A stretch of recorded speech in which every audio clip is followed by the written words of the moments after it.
Hi everyone, Simon from Horoma Studio. Today I wanted to do a little teardown of my own work. It's going to be dealing with a project for an extension of an administrative complex in Strasbourg. It was a competition, we didn't win it.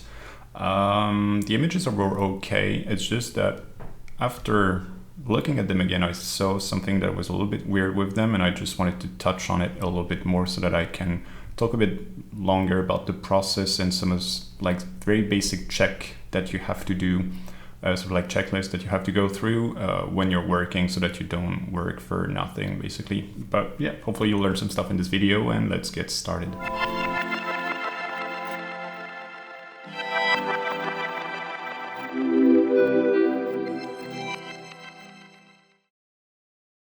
So here are like a couple of images. The final images that we submitted were this one for the frontal view, and there was a sort of side view that was this one. So I'll get back to like the actual final elements in a minute. One thing I want to go through is just to present a little bit the project. So basically the idea was that we have an existing part here, which was like a sort of old Alsatian style house. And the project consisted of like this whole extension here, and there was supposed to be like a gathering space here, exhibition space here, and then it was like a sort of a technical core, sort of like what's the word, stairs that was going up, etc., and sort of like connection that was a bit interesting. Another thing that was very like noticeable is that we were like the setting or like the context is very, very nice because there's like a huge park around it with like a lot of greenery. Here we also had like an additional extra space that was for like small gatherings, or like very small meetings rather, with like a sort of a conference room or whatever. So overall the project was interesting. Like there was like a lot of interesting contrast to play with, because we had like the vegetation, we had like a sort of like wooden cladding, a lot of like very shiny metals, etc. So it was fun, and we had like this sort of more basic structure that we were gonna just like repaint basically, but there was not much to change with it. In terms of framings, it actually has been quite straightforward. There was this frontal view that was working very well, so we sort of kept it. This one was more like of a side view. We didn't go exactly for that point of view, but it was fine. This one also was quite interesting, even though it was putting like too much emphasis on the actual existing, where actually we weren't doing much, so it was kind of like not really interesting to work from there. Another image that we had was this one, but it was like from much further, and it starts to be a bit too much lost in the vegetation, so we stayed a bit closer to the final result, I think. This one I think is the final one we chose. I personally don't really like it. To be honest, I don't remember why we went for this image rather than another one, but I'll talk a little bit more about this second point of view in a minute. This is, I think, like kind of another alternative that we got. This one was quite fun because it sort of like emphasized this sort of interesting terrace that we can't really see in the frontal view, because it's like a little bit too, like everything is flattened. And here we could also read a little bit better what is happening here. We kind of lose what is happening behind, so maybe that was not like there was something to find. Here's another variation again, and another variation again.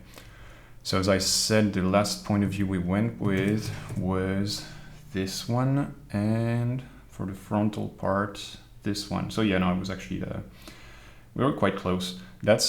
So yeah, in retrospect, I would say there were some issues with the actual point of view that we chose, because they don't exactly make sense. So I'm going to explain that right now. In terms of process though, just a couple of things I want to mention. Is that I have like some of these point of views, I would send them to the client, not all of them, because as you can see there's some sort of redundancy, so I wouldn't send all of them. I would just like pick a couple of them and send them. Another thing that I do as well quite often is to send details.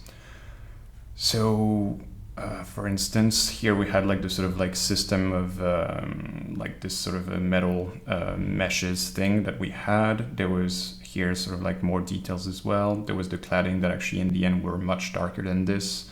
There was here's some stuff with like the chrome columns, etc. Here was like for the concrete core. etc.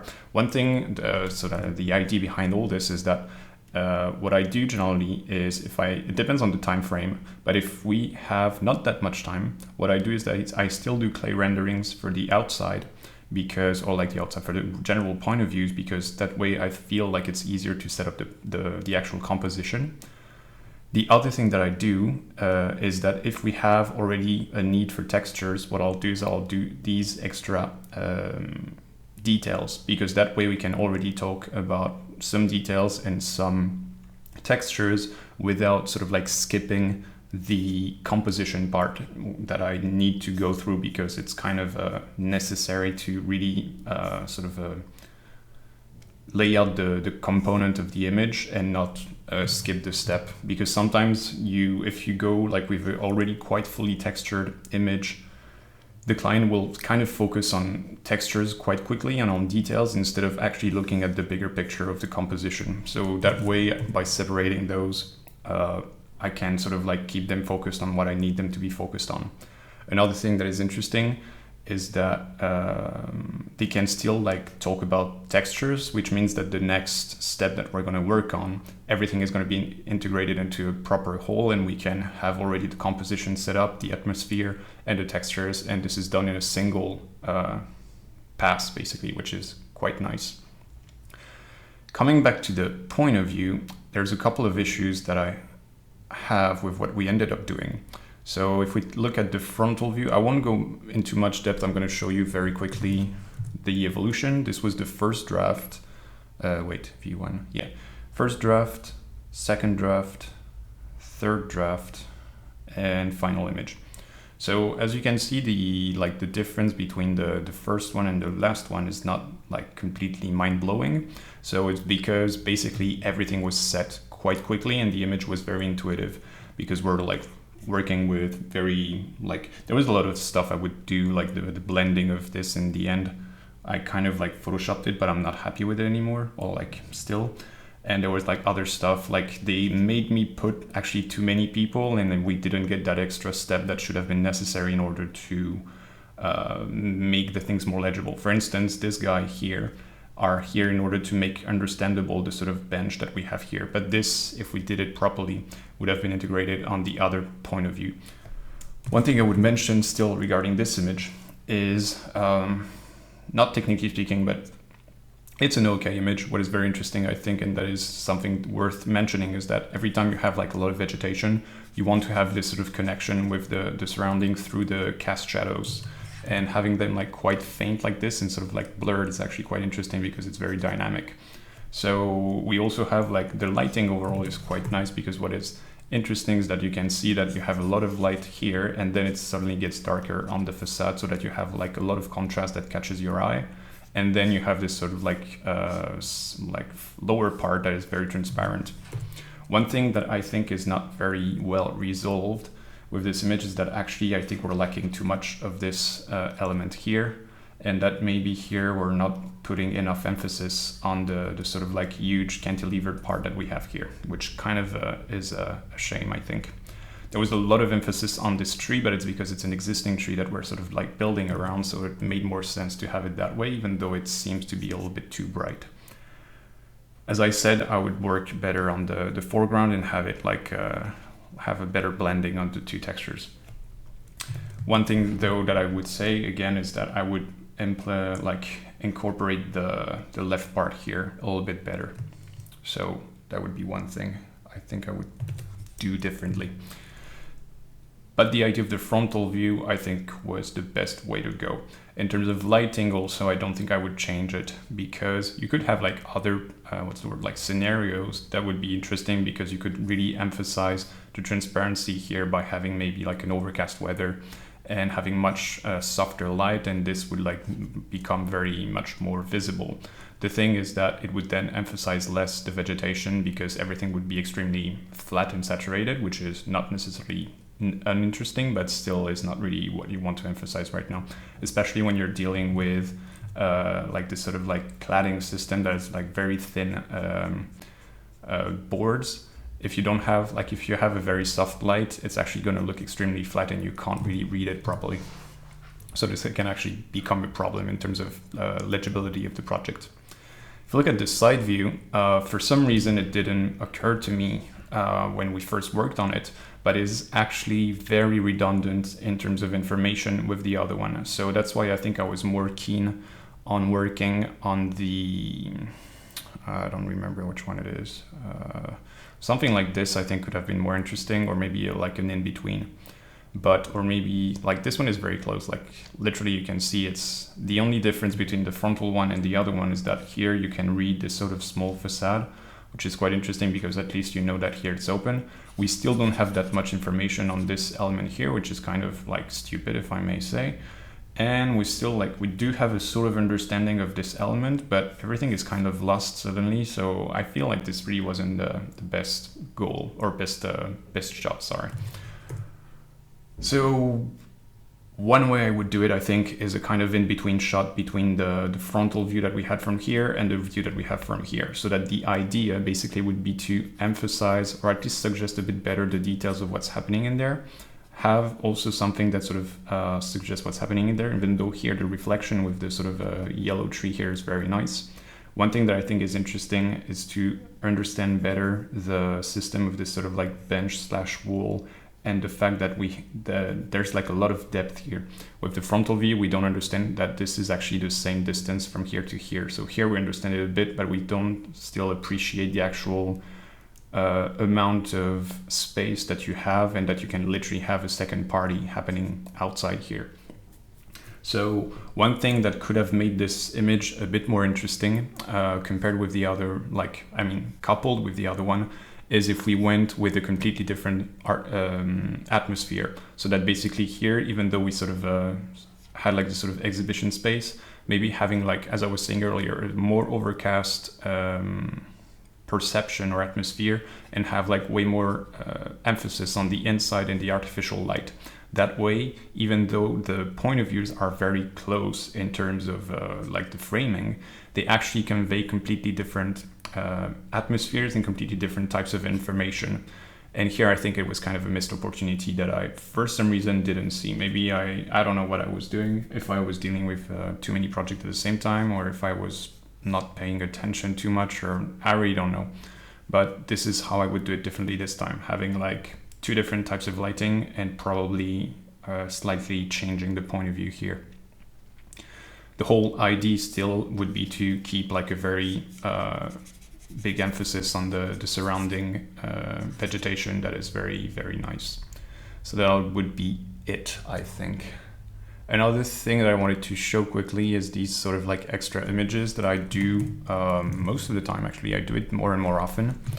Every time I'm happy with a project, or like not necessarily happy with the project, but like find the project interesting and I want to do extra images, so I tend to do those. Here you can see one thing I like with this one is that even though like it has this sort of like nice emphasis on the type of like shininess of the metal that is very nice, I still think the other lighting that we had was better, because we had like more playfulness with the cladding here and the cast shadows. So this is still nice, but as a sort of extra, what did I do? As a sort of extra point of view for details, I think it was a good one. This one was very, I think, interesting because it really emphasized better this space where you can actually gather and have like a little exhibitions, etc. So this is interesting because, as I was saying earlier, maybe we could have one from here, like this is what I was suggesting earlier. Actually, maybe it could have been more interesting to have this one maybe in a slightly more horizontal point of view, because they had like a typical layout of like a A0 and having like a sort of stripe on top. But at least here, the difference that is interesting is that you really have a nice emphasis on the materials that are quite qualitative, if I may say. You still have like a better understanding of this element here, because maybe we could like open one window and have like a guy stand outside or whatever. And you have like a better, like a completely different point of view, in the sense that the first shot is standing outside of the space and looking at it, whereas the second one is actually inside the space and looking at it, which is a completely different perspective. And that I think is very interesting, to have this sort of like double dynamic in in your panels basically.